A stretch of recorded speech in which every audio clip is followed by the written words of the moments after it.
Declarations of conflict of interest. Hearing none. Public public participation opportunity, Chelsea Court, 20 residential units. Sean, do you want to speak on that? Sure do. Just have to make sure I bring up the right one here. Your mic's not on. Just on the top.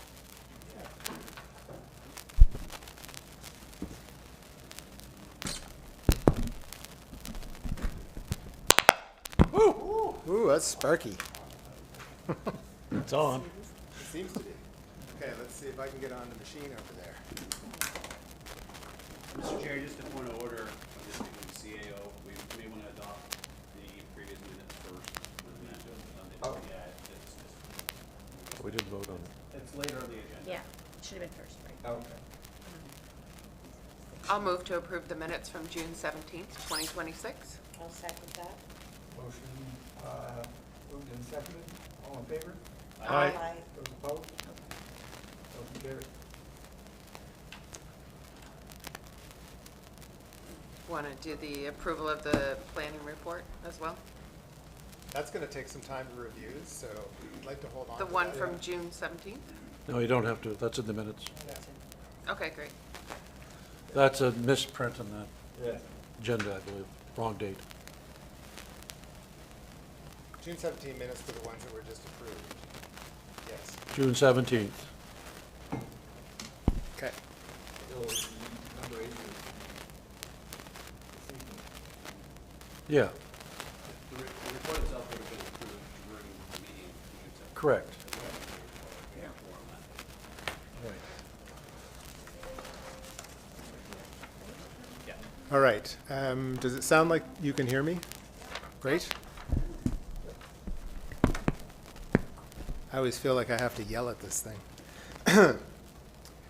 All right, so just to be clear what we're doing this evening, we've got 2 public participation opportunity engagement sessions. And so this is where we kind of give the public a heads up that we're looking at something that will be coming back to council for consideration. Usually it's something like a development agreement or a rezoning. This evening we're going to be talking about both of those on one project and one of those on another project. So the one that's first on the list this evening is Chelsea Court, and this is something that we've been working on for a little while now. As the proponent becomes more comfortable with the project, things are moving around a little bit, but they did present back in June. We have one of the representatives here, Steve Wilsack, and things haven't changed too much. We did run into some challenges on the title land that are being resolved, but we're now in a position, or very close to being in a position, to be able to move this forward to council. So, public participation opportunity such as this is not a required thing for the town to do. It's sort of a gesture to the public saying, we want you to be on board, we want you to know the kinds of things that we're doing, and we want to hear what your thoughts are. Whether they're positive thoughts, which are the kind we really love, but also the ones where you have concerns. And that allows us an opportunity to see if we can address those concerns and bring forward a project in a kind of a win-win way. In this particular case, the history has to do with there being a pretty substantial housing shortage right across North America, but certainly also in Westville and in Pictou County.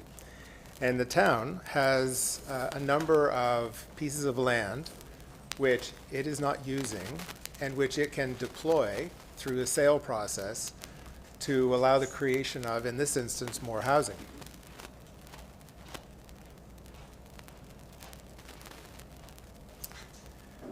The town went through an RFP, a request for proposals, on this particular piece of land, and we had a number of people express an interest in it, and Steve Wilsack and his partner were the successful applicants to tackle this property and come forward with a development that we feel will bring a lot of new blood to the downtown and certainly a lot of needed housing to the downtown.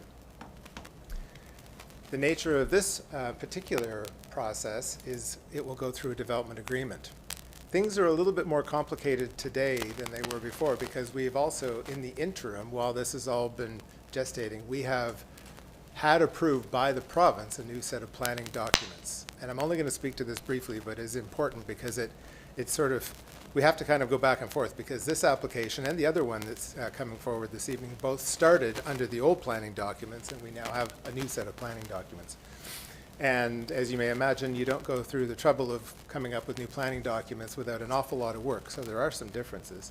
But in neither case do they impact the projects that we're going to be discussing. I'm going to talk a little bit more about what we're trying to do with those new planning documents in a second. I want to really briefly, because I think everyone here has probably heard this before, speak to what a development agreement is. So there's three kinds of main planning tools. There's by right development. So if someone comes in with a development proposal, ticks off all the boxes for setback, maximum height, hard surface coverage, all these sorts of things, and the proposal is an allowable use within a zone, they get a permit. With that permit, they can then go forward to get a building permit and start construction. Next up the list are a site plan approval. This is a process where you do have some discretion because they're for more complicated projects. You know what your intentions are for the area, but there's no clear path in some cases as to how to deal with them, and it's also felt that the neighborhood around it should have an opportunity to comment because there's the potential for more impact on the kinds of projects that end up under the site plan approval process. Lastly, the biggest one is development agreements. Development agreements are a document that you negotiate. There's more latitude in a development agreement. Still, you're trying to achieve the intent of the zone, and all of our zones now, if you look through the new documents, actually show what the intent is for those zones. And at the end of it, after a public hearing, you have a document that can be adopted by council and the proponent. It then goes to appeal. There's a 2-week period where people who are considered aggrieved by the Utility Review Board can say, look, we feel that you shouldn't have adopted this, and here's why. Then you are stuck for a while because that can be a long process. We're moving away from using these as much as we possibly can, but in this instance, it is under a development agreement process. Okay, just as a brief overview, I've already spoken to the fact that the town put out an RFP. The site and the zoning. So the site is the site of a school, the Chelsea School, and there's also an adjoining lot that together are the two pieces of property that will be turned over through the sale process to the proponent. One of those properties is now under the new zoning zoned as residential mixed use, and the other one continues to be zoned, the school property continues to be zoned, well actually it's been zoned this way for a while now, Parks and Rec, so because of the basketball courts. The process that we're going to go through will happen at the same time. The rezoning from the Parks and Recs property to the residential property will happen at the same time as the development agreement process. The site and the servicing. This site is blessed with great services. It's one of the better ones in town, and this is what's happening now is we try to concert our efforts with respect to development to the core. This is the area of the town of Westville where we have services in the ground. There's a 6-inch water pipe running past this place. There's sewer, and there's also stormwater, underground storm. Kind of unusual. There's a lot of places that don't have underground storm in town. There's power to the site. It has road access on 2 sides. There's the potential down the road for another property becoming involved and having a third point of access to the site. So this is, in some respects, a dream site, and it gets even better because it's right downtown. And as a consequence, anyone who's living there, once the units are developed, should we get to that point, which hopefully we will, they can walk to the grocery store, they can walk to the post office, they could walk to the bus, they could, jump in a taxi and scoot around. They don't necessarily need to have a car. And I keep pointing this out every time I get an opportunity to. Car ownership's expensive. People think of it as something you have to have, but it costs the average Canadian about 10 grand of after-tax dollars a year. That's a lot of money. That can be spent on other things. I'm going to pause and just speak a little bit more about housing. A big part of the RFP was looking for a certain number of units. We wanted to make sure that if we're giving up a piece of town land, we're going to get a lot of residential units. This is a thing we really need. And so this development presents a way of achieving this through compact housing. We had hoped to see 20 units on the site. The proposal is for 20 units on the site. I'll show you those in a moment. The new plan is largely focused on how do we create more growth within the core, within the walkable and service part of the town. This is a way of growing our tax base. It's a way of growing the community that services the downtown. And it's a way of making the best use of our sunk costs, which are the infrastructure we've already put in the ground. So with respect to the basketball court, that stays. It does not go away as part of this development. And Mr. Wilsack will tell you, if you get him aside for a moment, that that court was very important for him growing up. And he's a big fan of basketball, so we're very confident that he'll do a great job of preserving that court for the public. It's not just something that would be only servicing the people living in that community. Ignore that one doesn't belong there. C, and some of those are actually from another one. I had to do this rather quickly. I didn't know I'd be presenting this evening. This is the site. So I'm going to use my little laser pointer, if you can see it there. And I can't. Why not? It's not bright enough. Okay, top left corner, that's Oliver at Diamond. That's potentially a future phase of this development. Bottom right corner is Duff Street. And then you can see Diamond running along the top. So you can see in kind of a pink tone, you can see the existing basketball court.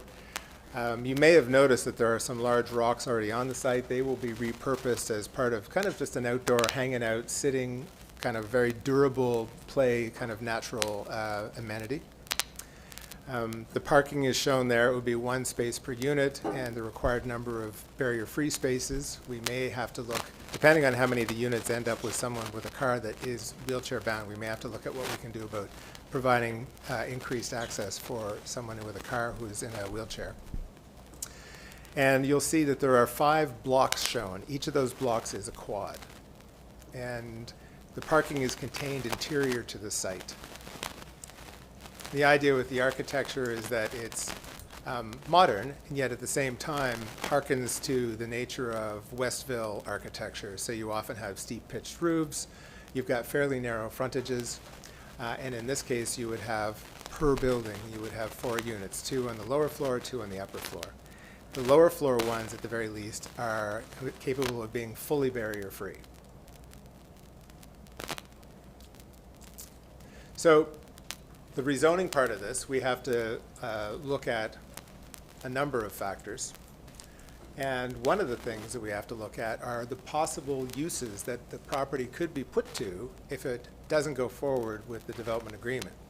And so in this case, this particular zone, we would have triplexes, fourplexes, some small townhouses, group and community homes, smaller, on one site, smaller multi-unit developments. And then there's also the potential of having some retail stores, small ones, personal service uses, so that could be like a massage therapy clinic, that sort of thing, small studios and galleries. So these are the kinds of things that we see happening in this zone if this development doesn't go through.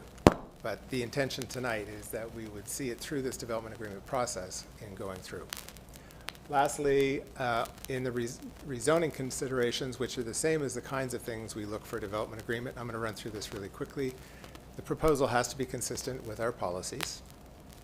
It has to be consistent or within the town's means to absorb development and operating costs. This is a great one because there's nothing we really have to do. The water's there, the sewer's there, the storm is there, the roads are there. The town in this instance is more of a facilitator than an active participant in that respect. The next one doesn't count. Street networks are great. Proximity to schools, that's kind of ironic given that it's an old school site. Probably with the nature of the units, it's not going to be a family development, this particular one. But I'm not saying it can't be. It's just less geared toward a small family. compatibility with adjacent uses. The uses right around this site are rather varied. There's the curling rink across the street. You've got the backsides of buildings off Main, which are all manner of things. And you've got a smattering of residential around it. And a lot across the street is also zoned R3. Environmental constraints, grades, soils, those sorts of things. Right now, to the extent of our ability to understand that site, we are not seeing anything that could be problematic, but it's something that, you know, as excavation starts, if something crops up, would have to be dealt with. It's housing within an area of housing, so we're not looking at buffers. There would be, if you go back to the site plan, trees planted. There's no access to waterways. That's not an issue in this instance. And natural features or historic buildings and sites. Someone may say that the court is historic, but I think having it cleaned up wouldn't be a bad thing. No obnoxious emissions. And requirement for paved parking under driveways where the site conditions necessitate it. Right now, because we're trying to keep the costs low on this so that the rents can be reasonable, we're not looking at a paved parking area, but the developer at any point could choose to do that. So those were the things I wanted you to be aware of that we'll be looking at as we move to the next stage, which is drafting the development agreement and moving toward a public hearing should council decide that they would like to do that. Since Stephen's here, I'll ask if he wants to add anything. Oh, okay. And so at this point, if there are any comments or questions, this is your opportunity to bring those forward. Mr. Chair, through you to Mr. Day, it appears that when you were doing your slide presentation, it wasn't all visible online. Oh, So just for the purpose of people that may be there now or want to see it in the future, could you just go back to the slide showing the development, perhaps? You know, Sure. the conceptual plan, just so that people are aware of that, because apparently I'm getting from people that it is visible now. Okay. It wasn't earlier. right. So just very briefly, it's an internal parking area, 5 buildings, each of 4 units, and showing the existing court and a kind of a public amenity area beside the existing court. And at the very back, I didn't mention this before, but that would be for solid waste storage. We probably will have another small building for bicycle storage as well. And the next one gives a sense of the general appearance. This may change. The wording in a development agreement is usually liberal enough that it doesn't have to be pinned down exactly to this, but generally it should have this kind of a quality about the architecture. We don't go inside. Those are a layout just to show what the units are laid out like, but it's not something that we're going to insist on through the development agreement. Mr. Chair, could I ask Mr. Day one other thing? Could you just sort of outline the next steps, a timeline for this project as you see it, moving through council and to groundbreaking, if that happens? Well, we always want to be optimistic about this, but things can crop up that cause us to have to, you know, work around them until we get to a place where we can move it forward. But what we would like to see happen, if nothing shows up this evening that we haven't considered, is moving toward a first reading this month at council at the end of the month, which would then lead us to a public hearing at the end of September. So that would be the actual mandated public hearing. Correct. Where we receive comments and. That's right. from So I'll go comments. through a very similar presentation Right. at that. And we would also have a development agreement drafted and ready for people to view.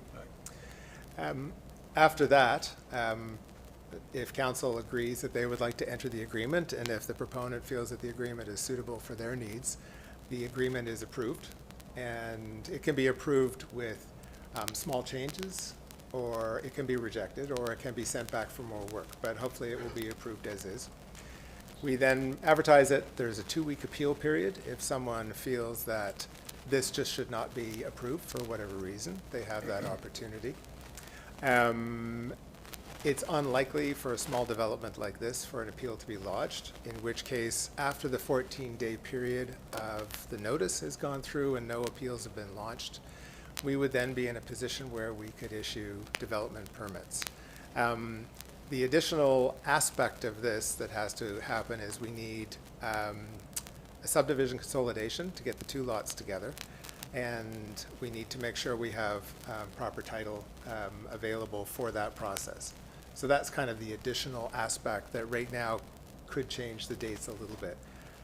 You know, barring that being representing a problem, you know, conceivably the proponent could have building drawings ready to go pretty soon in mid-fall. And because these would be modular in construction, you could see them landing at the site and be assembled on the site in early winter, ready for occupancy in late winter, early spring. Is that? Yes, no, Okay. that's helpful. Keith Campbell from Prince William Street. I think I commend the council, I commend you for building up the downtown, building up Westville, and I think what you have here is well and good. My concern would be the subsidence that's happened in that area. Has that been addressed, or is it going to be addressed, or whatever? I'd hate to see a lot of money pumped into something that's going to seep into a hole. Thank you. We do have a subsidence study underway. It's been going on for about a year now, I think. 2 years. 2 years. We are going to run it, I think, for 1 more year. But that's definitely something that would have to be looked at by the geotechnical engineer. And there are ways of putting up a building like this. Screw augers, for instance, could be used because they can be adjusted should there be some settling occur.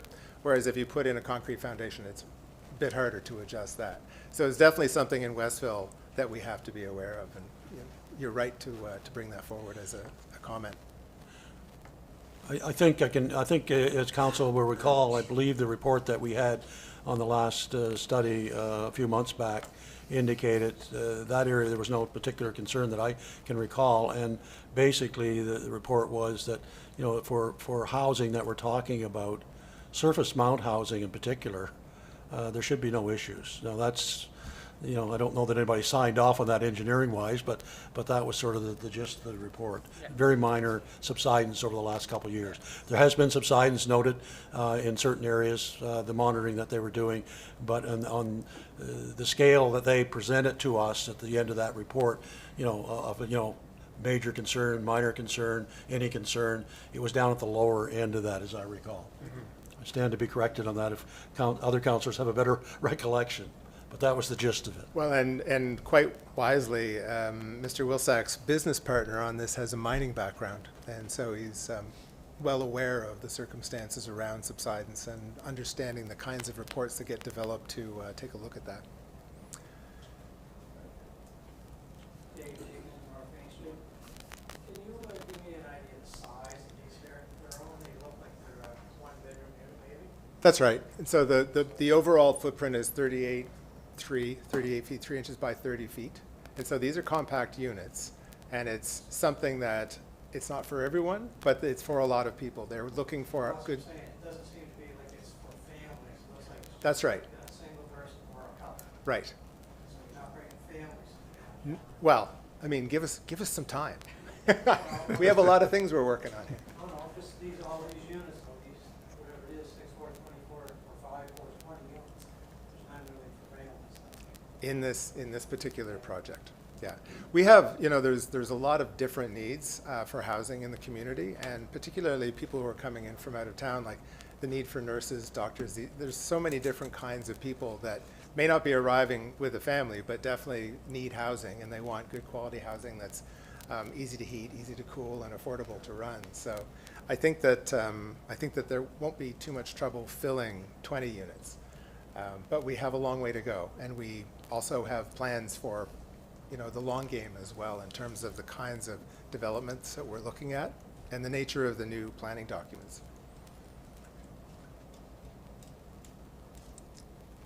All right.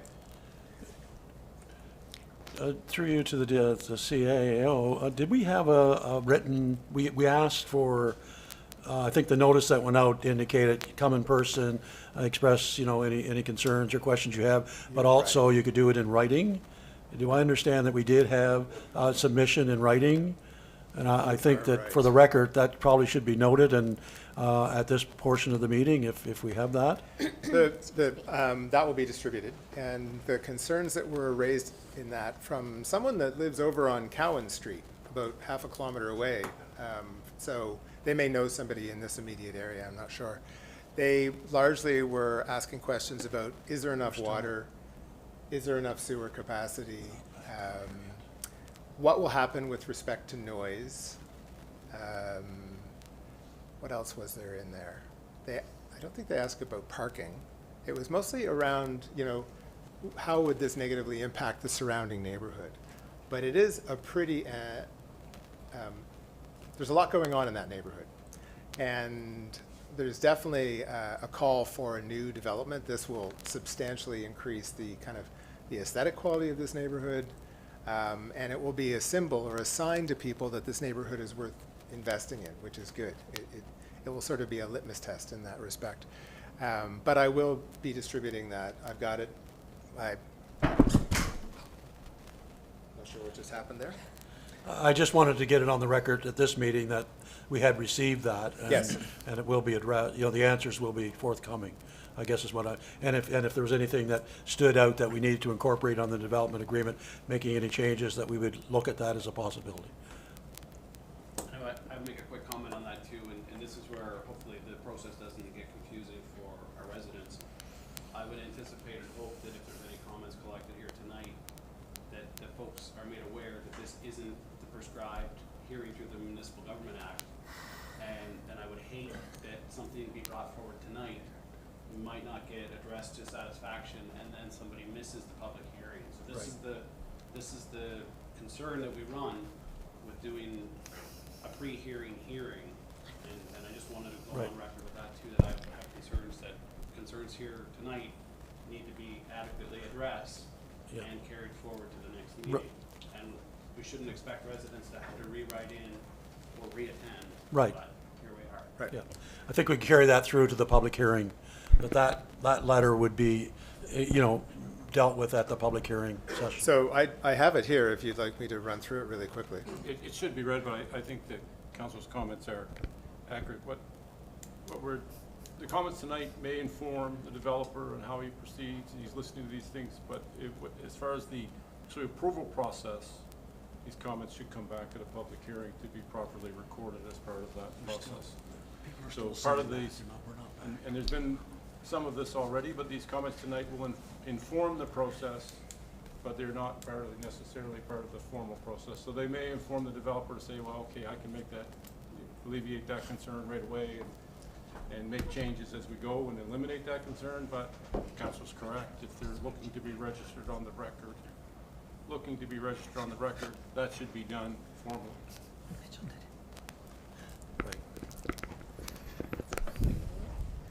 All right. I think that's a valid, I think, Deputy Mayor makes a very good point. And I know you mentioned that in the beginning, but we want to be clear to people that there still is an opportunity. The public hearing portion is yet to come. That's right. And that's the mandated portion that council is mandated by the act to hold and to listen to. Okay.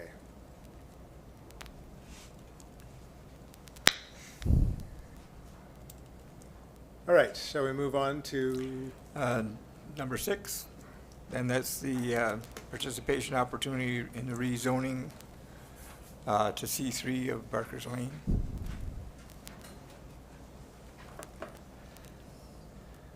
all right. This project, or this proposal, is a very different kind of a project. It is more of a commercial, light industrial project rather than a housing project.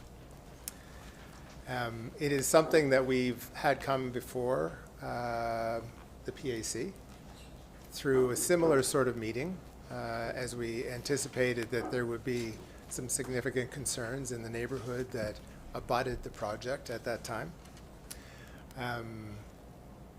The developer took a look at the list of concerns, a summary of concerns, and has spoken with the landowners again to re-envisage the project. And that's what we're going to talk to tonight. And we do have the developer here to talk to you and to show you what they're proposing to do. I'm not going to reiterate a lot of things that I already did. We already talked about what a public participation opportunity is. That's what this is as well. This is not a time when council votes, and it's not a time where we get into, back and forth. It's more of a time for people to express their thoughts on the proposal that can then be incorporated in the future work going forward. We do have a rezoning process in this one, and the difference in this one, the primary difference is that there's also a site plan approval rather than a development agreement on this one. Just a really quick summary on previous feedback. So a lot of people were concerned about noise, and big machinery can make noise for sure. There was concern about dust and spreading around the area and potentially their neighborhood. Impact on property values came up a lot for the residents that live in the area. And there was a concern that there could be gravel crushing, or processing happening there, and also concern that there would be potentially an asphalt plant there, given that the use supports a road building operation. Someone said, why not do it somewhere else? Well, there's a lot of reasons why the developer is interested in this particular property, and I'm sure that they can respond to that. It has to do with access to getting on the highway and not running through town with big equipment. It was also brought up by someone, I think probably as a concern around taxes, impact of large equipment on town roads. It was noted that the daycare has some flooding challenges, and that potentially taking out a broad area of forest, somewhere in the 17 to 18 acres of forested land, and hard surfacing it could increase their flooding. So obviously, water management is a big part of this project, and making sure that it doesn't cause downstream impacts. At that time, and still today, we don't have detailed information on the berm, or at least I haven't seen it if we do, and the developer can speak to that this evening. It was also the concern about snow melt. If you have a really big winter, there can be a lot of snow melt. That goes into the whole discussion on stormwater management.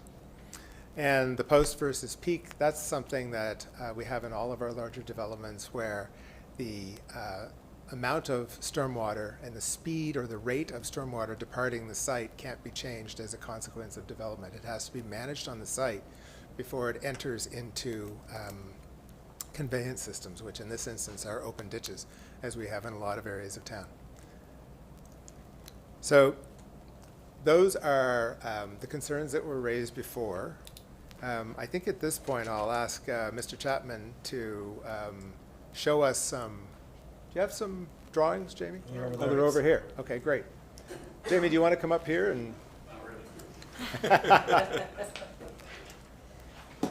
Maybe, Turn that light on, Sean. maybe you can have the lights on over Yeah. there so it's easier to see. Right, Gordy's got them. Back there. Have Gordy. Not likely. That's all right. We can't either.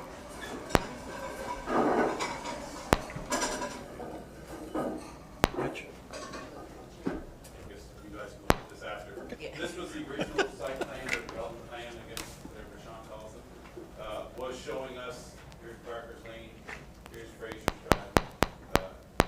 Just funny fact, and Angie might remember this, but I almost bought a lot here myself 14 years ago, which would have been really convenient right now for me, but anyway.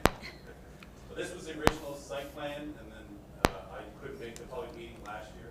Just turn this a little bit that way, so that these guys can see it. It's okay. That's fine. But I couldn't make the site for that original meeting a year and a half ago. So I did see all the comments and stuff Sean gave back to me. And people were concerned with great noise, dust, and all that. So we reconfigured it. I hope you guys can see. So now that we're leaving a 200-foot buffer between the lots on Fraser Drive that would join onto that lot. So now we're moving everything 200 feet. Plus, we're going to put a berm up there. And we did a similar berm back in, you guys want this, I'll pass this around to you guys, if everybody wants to look at them.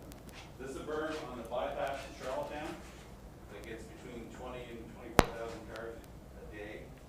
We built this as part of the expansion of the bypass in Charlottetown. Yeah, okay. And when you look at them, you can see the kind of the Thank you. roofs of the houses and stuff. And this is what they do with PEI for noise control. As a courtesy and to help buffering noise, right? Biggest thing is, people have a noise concern. Most people work 8, 9 hours, 8, 9 hours. We're a road construction company. So basically, the majority is you know, mid-November, December, we pull our gear home. We do repairs on it from probably mid-December till mid-May. And there'll be stuff coming and going in that period. But basically by the 1st of May, 80% of our gear is gone. It hits the road. We're working all over Nova Scotia and PEI. We're a company, we are based at a Surrey Prince Edward Island. We first, and this is kind of just a test of what you guys know. We first started doing work here in 1991. Have any of you guys even heard of China Brothers? You know, two by you, yeah, two. So it's because we're not loud out there. That's not the way we flow. We're just quiet. We want to go do our work and go home and show our kids. I got 4 kids. That daughter played lots of sports with me. So same idea. So most of the hours here are really November to May. Normally 7 to 6, maybe 8 to 5 during the core winter. Then we kind of pump our hours 7 to 6. But then we're gone. We hit the road. So the only thing is just the odd repair to the odd piece of gear or something that we have to take back to be repaired. That would be inside of it. They're not, you know. And I guess like Sean said, the access here, what really drives it is that we are quick onto the highway because we do have some big heavy gears. So as you're looking at those pictures, that's a berm that, like I said, we built in the bypass. Where you can just barely see the tops of the houses, and that's full development in there, Hillsborough development, and that's near the airport in Charlottetown, on the bypass. So easy access to get on the highway because we have oversized loads. We need all-weather access to the highway for our big loads. That's another draw. And basically, same as probably our original site in PEI, our home base, we're around houses and stuff. We're looking for good neighbors, and we want to be good neighbors. We're not looking here to upset everything and everyone. We're just people doing our jobs and want to go home to our families at night. Same idea. The crushers and the asphalt plants, no, they belong in quarries. That's where they go. They make them back here. We pull them in the shop and do work at them in the winter time. For favorable conditions, it's cold and wet, traffic, and all that.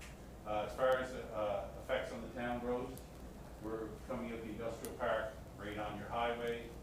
The daycare, this is the daycare. That's over this area, I guess. But there's already ditch lines and stuff in here, and we would have to, of course, what the town would make us have a runoff water plan and all that. This is standard. This is nothing out of the norm. Like same as in our quarries, we have to abide by rules. And that's the thing is too. We got to abide by rules and stuff too, right? Like labor. And everybody comes visit us. So they, you know, we have to keep a clean site. We have to keep things under control. There's noise, bylaws, all that stuff. So this is nothing new, nothing strange. But the biggest thing, I guess, is for your concern is that we're not there a lot. I mean, we're out, we're there in the winter time when things are kind of snowy, closed down, but then we're kind of gone. We hit the roads, right? So, and that's the main thing. I don't know what other concerns. Jamie, did you make it clear that 200 odd foot strip, is it something that you would own? You mentioned that? Oh yeah, no, that's not mine. That's the landowners are keeping that. And she said that she was possibly gonna give that to her. She has 2 sons that may want to build houses. They have houses now, but they may want to build houses there. I don't know. But for now, it'll be all that trees, so all woods. And I don't think we need a berm anyway, because like I said, there's not that much noise. The main noise would be backup beepers, so just gear moving around now and then, but there's not a lot of noise. But we'll put the berm in there just so people just to help use. Just a question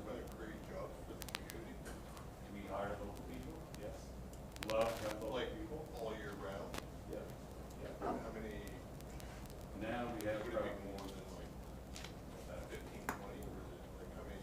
right now. We usually have, working at the shop in the wintertime, 70 people, 5 weeks. See how things go, right? So just your mechanics then? Well, no, well, people that work for us, they do mechanical work and other stuff, mostly maintenance and stuff. You don't have to be a mechanic.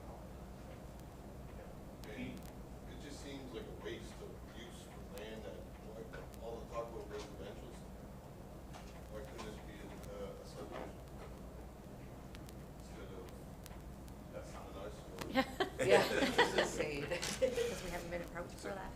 Really? We haven't been approached for anything like that either, though, have we? Well, I guess So- just as a bit of a, one more, you know, the developers here, if you have questions specific with the developers, when he's finished, if you want to make other statements about the process, then we would encourage you to do that. Yeah. The developer's here to ask any questions about his development.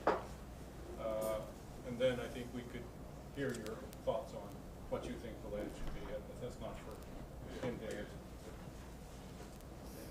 I just think to add that all some, there's jobs for working in downtown, so if you hire local teenagers with, you know, a lot of these, they're doing jobs, so then we go there.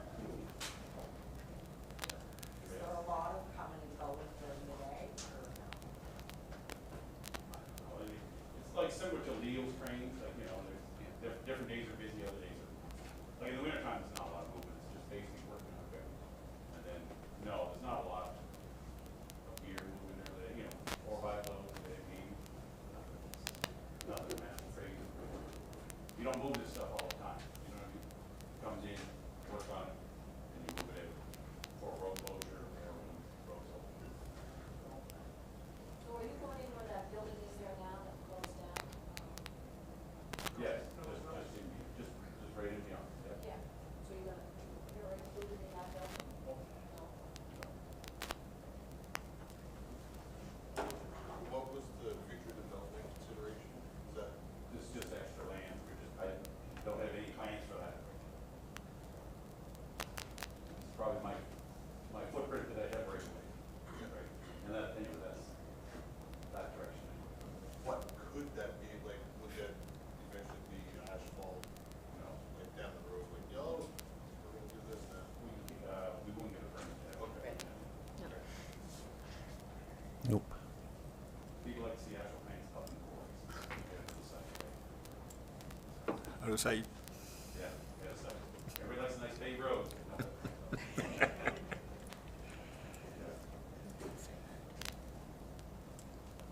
So this is mainly just equipment stores and repair depot Yeah. kind of a thing? Basically. So just to be clear, the circles are, like, they would be aggregate storage, sand, like sand and gravel, Yeah, basically. just, And the idea of putting them over on that side is, you know, any noise associated with moving those, picking them up, laying them down, would be as far away as you can get from the existing residential. How big is the actual building, that your repair shop? I think we're gonna go with the 70 by 120. Why would we go after Nova that's already developed right now, the shop on site? That's for sale, let me go hang it for boys. You got $2 million. Peter, I'll get you. Feeling it, dealing it. Oh, like you're gonna invest more than that, than putting up a shop in that area? You do it yourself, you can do it less. 2.2 actually wants, like fire sales. Any questions from, What's the buildings there that's closest to Fraser Drive? These aren't buildings, they're just showing units that will be stored. Just park for the winter, you open in one at a time. It's just, Sean wanted kind of just to see the layout, like, just be like loaders and excavators. Just so you give you guys a visual of what, how things would look, possibly look. Looks a lot better than the original. Yeah. That's what you're saying, my son was gone, Warnock Street, most of the summer, it was purple, so, I know what you're saying. Yeah. Yeah. So, the thing is,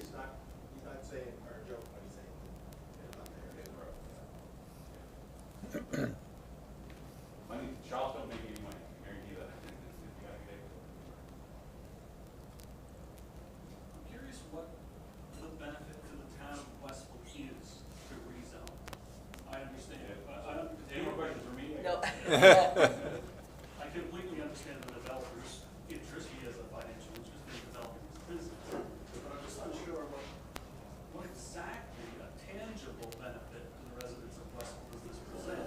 Not just a general, oh, this business is good, a specific improvement to the town of Westville. Because when I look at this, it just kind of seems like it's great for Chapman Brothers, no question. But is there a real benefit to the people of Westville?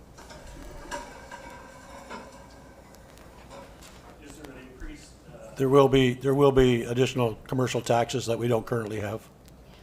there will be, but you've already got the business for sale for, as we just mentioned, $2.2 million. So if that sells for $2.2 million, that would generate about $76,000 of the tax revenue at 3.83%, which would double the tax that that business is paying right now. So other than that, what are we, what's the benefit? That's the only benefit, in my mind, other than employment, employment opportunities locally in town for people, and people that would work there would hopefully frequent some of our retail outlets in town, make themselves, shop in town, which is going to, we're hoping that retail is going to increase as residential development increases in town. And the overriding picture that I would say is that, the question was asked, why would you not want something else there? We probably would. To be honest, we'd love to see, a very dense, residential development perhaps that would bring more revenue to the town. But we don't own that land. Mr. Chapman owns that land. Mr. Chapman has an idea what he wants to use it for. If he ticks all the boxes as far as, everything that we're mandated to look at as a council from the act and so on that regulates these things, so be it. So we gotta convince him not to do it. Would you want We'll that? mow the grass for free. Sue has a mower. Wheel it and deal it, man, wheel it and deal it. Like when you were, say, like if you had little kids and you had nothing to do with Chapman, right? Let's just say you worked for Mitchell or whatever. Would you want that in your area versus a residential place that's gonna help with the town? You want my actual answer? Yeah. My actual answer is, so I grew up in the country in Surrey, PEI. I learned at a very young age, we had farm fields all around us, and pesticides, all this ugly stuff that's supposed to kill everybody and everything. But I learned at a very young age that if you stop enterprise, you don't have a community. So, I'm the wrong guy to ask that question. We need to get the message out to developers and entrepreneurs, business people, that we are open for business in Westville. That's the message that I want to convey as the mayor of this town. We are open to consider all opportunities that are presented to us by those people that have the wherewithal to do it. That's the general comment that I would make on that. And so this is one of those opportunities. Is it the one that I would personally, hope for in that parcel of land? Probably not. But as I said before, we don't own that land, and if he meets all the criteria, then, and it does generate some revenue, and I think it generates other things beyond that we aren't even aware of yet, as far as bringing people into town because another business exists in town. It's a layering thing. It's a slow building process. It's like putting a puzzle together.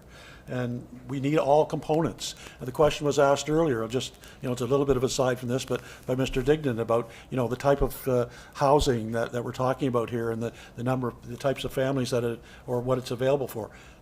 That's one partial of it. That's one portion of it. And I think we all here at this table understand we need all aspects of housing, and it's coming. It will come, but it's a step process, and we're not in that position of saying to a developer, we like your idea, but because you're only going to have one bedroom, we're not going to accept it. If they meet every other criteria, if the zoning is right, if all the development criteria is there and they agree to it, so be it. We need everything. But generally, like I'll go back to what I said in the beginning. I want the message to go out loud and clear. Westville is open for business. And I mean residential development as well as commercial development. Well, I heard Sean saying when it came in, he would debate that get residential property is a great thing. Westville would get, you want to rezone this residential to commercial property, putting up one-bedroom apartments essentially for single dwellings and pissing off all the families on the other end. Now, we have young kids that play in the backyard that grew up on trampolines and still use our trampolines every day in the backyard. We have family barbecues every day, all summer, we eat on our back patio. Now, we have to look at this and hear this, I guess the question, cater it to a different crowd. yeah, the question that I have for all of you, because I know that all of you attended the first go-around of this that we had when we had sort of input session with the first proposal, is how you're feeling about Mr. Chapman's revised proposal relative to the first one, and, you know, can you see it being more accepted, I guess, in your neighborhood? My concern is the increase in the big machinery in the area. You know, our kids are constantly walking to Dairy Queen and like probably 3-4 times a day. Because we've got probably a dozen kids on Angel Street and Fraser's Drive. And they probably keep Dairy Queen and Tim Hortons open a lot. That's why they reopened, yeah. You know, it's bad enough with the transfer trucks, but now we're gonna add even more to it. So that's my concern, is the. Do they walk through that property? Is that No, what you're but saying? we're adding more. Around. More big trucks and machinery We coming. already got a lot of trucks going to that gas station that's causing a lot of that. Yeah, like it's just adding more big trucks and machines, and it's just taking away that, making it more of not a residential area for the kids and that family feeling of the area. Can I just add, and I'm not trying to pick a fight, but right now I have a chart building at Lotus's here, Jeb and Brandon's here. We just have a generator for power. So actually, right now, all of our coming and going will come up off the highway, down, and then down to 40 to Lotus's generator. So now, then we'll actually be reducing our traffic through that zone, straight out the highway, straight through parking. What kind of equipment will you be working on? Crushers, excavators, a little bit. So we can point,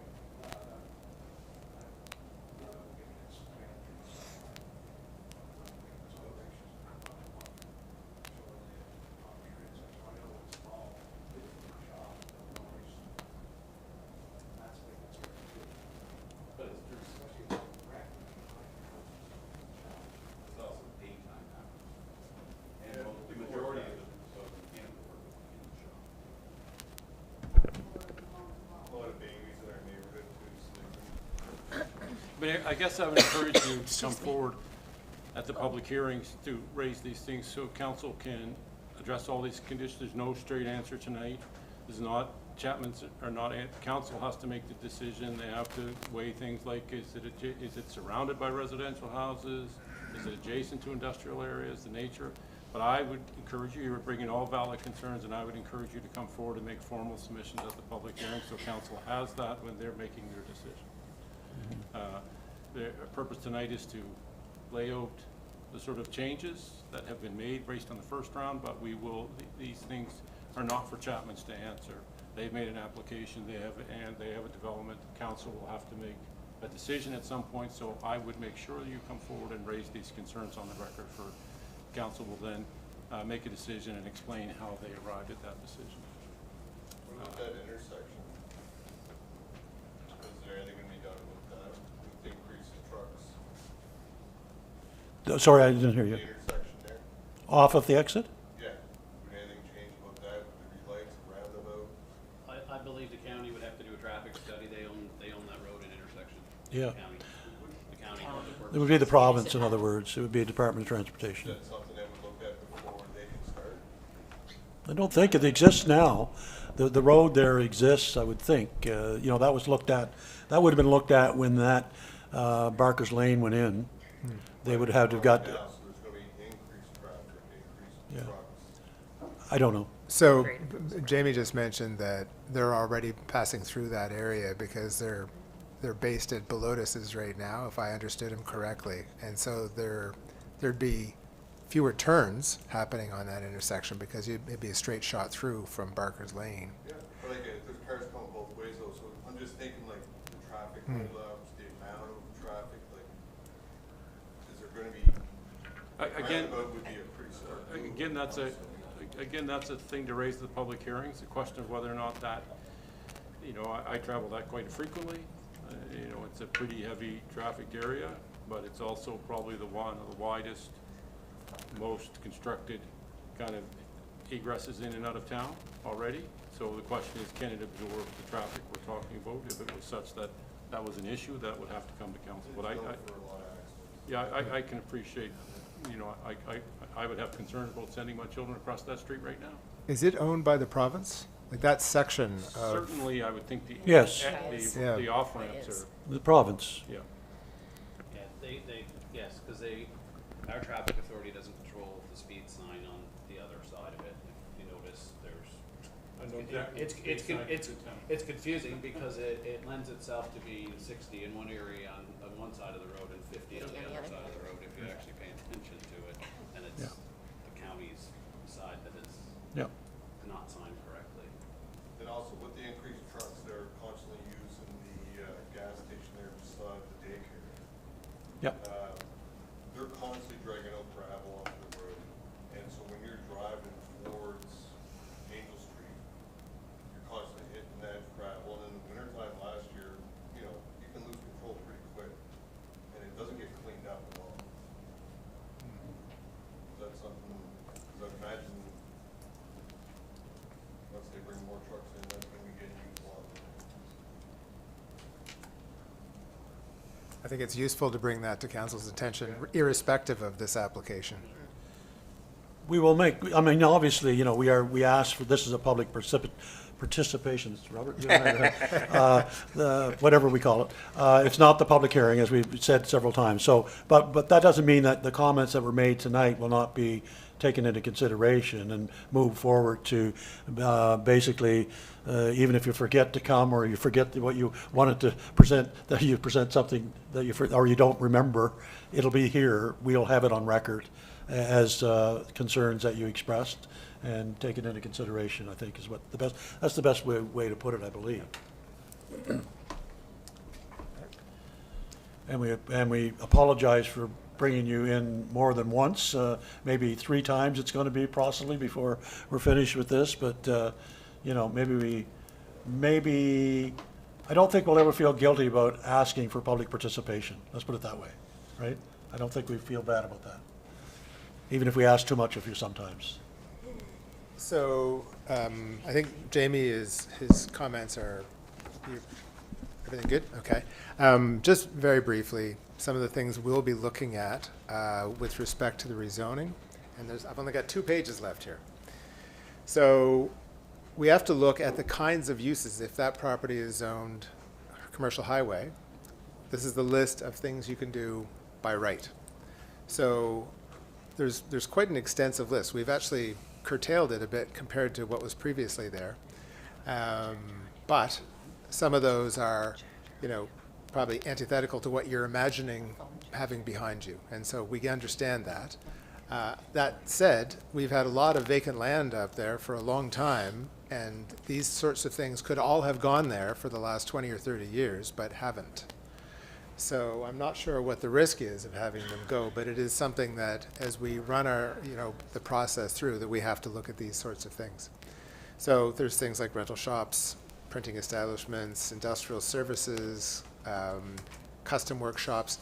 Some of these things potentially could, over the course of time, be installed in the lands that aren't being developed under the site plan approval according to the presentation. So Mr. Chapman has that section of land that he's not proposing to use right now. If it is zone C3, there could be any number of more compact less problematic uses that could be developed in that site should he decide that that was something he was interested in doing. There's even the potential for roofed accommodation, so that would be some kind of a hotel or something like that. Probably it would want better visibility than you would get buried in that area, however. There's also some non-commercial uses. So one of them was existing residential, but there are none in that area right now. Institutional zone uses. So if someone were looking for a new place to house some sort of a clinic or something like that, that potentially could go there. If someone wanted a mix of residential and commercial, that potentially could go there. And you could also have some warehousing and distribution. So those are the sorts of things that can happen in a commercial highway zone. And so we have to think, okay, is some of that problematic? Do we need to reduce how much we rezone? Do we only rezone the portion that is proposed currently? We'll have to kind of grapple with that. And then lastly, there used to be in the old municipal planning strategy, there were 3 sections that were this long or longer that all kind of did the same thing, and so we pared that back so we can actually understand what it is we're trying to review. But this is the same idea that I talked about before, so I don't need to go over this again because we looked at this 20 minutes ago or so, talking about the kinds of things that we look at when we're doing amendments and development agreements. That's the end of my comments for this meeting. I just wanted everyone to understand that this is the process that we would be following. So my same question, Mr. Chair, through you to Mr. Day on timeline forward on this matter. I have less visibility into the timeline on this. Probably it wouldn't be something that we would be in a position to act on right away because we, unlike the downtown one where there were only a few concerns raised, there are more concerns in this case that we've got to kind of look at and see, what the options are and have conversations with the proponent to see if there's anything that they are able to do to assuage some of the concerns. So this is going to be a little bit longer. The upside of this is if the rezoning is completed, if it goes through and it's not appealed, then at the other end of this is a site plan approval process, which is a shorter process. Right. I just asked that for the benefit of those that are obviously interested in this project and want to be aware when it's happening.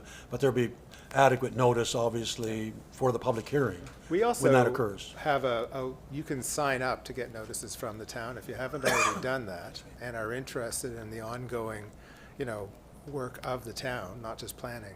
That's something that you can have emails sent to you saying that there's a new document uploaded or there's new announcements so that you're able to stay on top of things.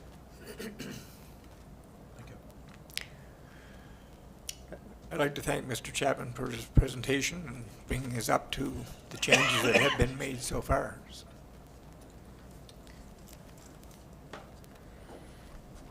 All right. Approval of the planning report presented for August 19th. We already did that. Yep, I did We already did that. Oh, we did that? Right. So I do we didn't- want to have any Took it conversation off. about No, that I planning don't report? think we did. You didn't do the report yet. No, we didn't have the report. No, we didn't have the report yet. No, it was this one here, as he was talking Yes. about. It's been circulated. Eight. What are you gonna look at this, dear? So do you want to go to the updates? Okay. So Excuse me. actually, it's missing on the agenda, the actual planning report that was just done, was just released. I wondered if we wanted to take a quick walk through that. Once again, I think there's a typo. It says June 14th date. I assume that means, it says May 15th to August 14th, 2026. That's correct, I assume. But the date of the report itself is not correct, I assume. Right. So Making a lot of assumptions. No, those are correct. the report's been circulated to the council, I've suggested, if you have specific concerns about the report, you Right. can raise them, if not, Okay. suggest we move it as circulated. Yeah, the report was circulated, and that's the purpose of recirculating it. Given when it was sent, I haven't had time to review it, so I wouldn't be comfortable accepting it until such time as I get an opportunity to review it. 2 days is not enough lead time.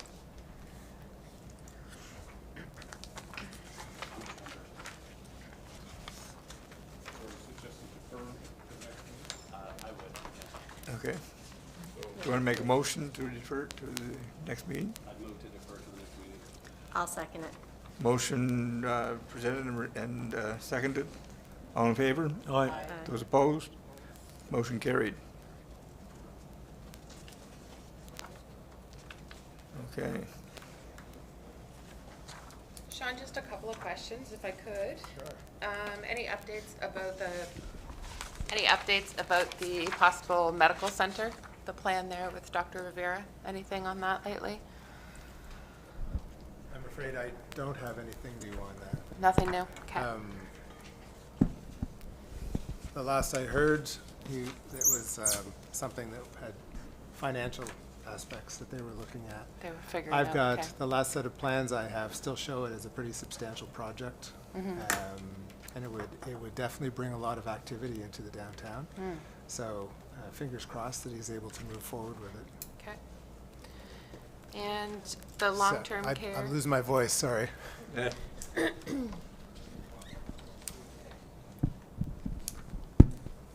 Yes, just on the school, things are moving forward there as expected? Yes. Good. When do we expect to see like shovels in the ground there? Mr. McNeil, do you want to? Well, that, we're hoping to have significant news on that by the end of the month. And really, Council meeting. I'll leave it at that at this Okay. point. I think there'll be a report as to the update as to where we are on our council meeting. We'll have it by then. Yeah, and then we'll have a timeline on the redevelopment of that site. Okay, great, thank you. It's positive. Excellent. That's all I'm going to say. Any more updates, Sean?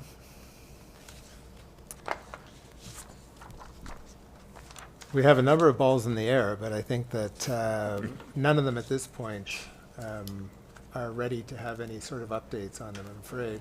And the same as the long-term care center. We don't have any new information on that I'm aware of. Okay. We're waiting on the province. Let's put it that way. We're On waiting on the several province fronts. to make that announcement on who has been awarded the tender to build and operate the facility. No doubt that it's going to happen, in my mind, but the timing is totally out of the control of this council and of the town. We have no say. We have no say in who gets to do it and when they do it, Or where they do it. or where they do it. We know it's going to be in the town of Westville. Let's put it that way. And I'm quite confident, from everything that we've been told, it's going to happen. It's just that I can express, what's the word I'm looking for? Frustration, I guess? Impatience a little bit. It's getting long in the tooth that we've been waiting for this announcement. But we understand, province, things move slowly through different avenues of departments in the province, and they need to allocate the funds and have that approved at Treasury Board and in the budget and all that before they move forward. I think that the main announcement, really, the main update has already been given when I mentioned that we now have new planning documents. So that came in, I think it was July 31st that we received provincial approval on those. So that's exciting. It was a tough slog. It really required a huge amount of focus and effort on the part of everyone involved. And it was great to work with everyone on it, and we, I think, achieved something pretty substantial in getting that adopted. Now, we know that there are sections of it that we couldn't address that we'll come back to, and areas that require further refinement, and that's okay. Planning is an organic process. It's not something that's meant to be stuck in time or something that you don't look at fairly regularly in terms of how your community is changing, how the world around you is changing, new threats, new opportunities. All of that is something that keeps you very busy when you're trying to attend to matters relating to planning. Mr. Chair, can I just say something on Sure. on the planning report itself and development report, and a question that was asked by Councillor McKinnon? I'm a little concerned that confidentiality is breached sometimes in our public reports. This is a public report. A mention was made of a possible development in town. The person that's involved's name was mentioned. until they do something formally and come forward with a request of council or of planning, I personally don't think it should be made public as to who they are or what they are. I think we have to be careful in that. I think we can compromise, for instance, a developer that has an idea to do something, if we make it known publicly before it's it's ready to go public. I just think there's a whole lot of areas there that we should be more cautious of going forward. It's been on my mind for a while, and tonight I'm saying it. So, just for the record, I think we need to be more conscious of those things going forward. I concur with that.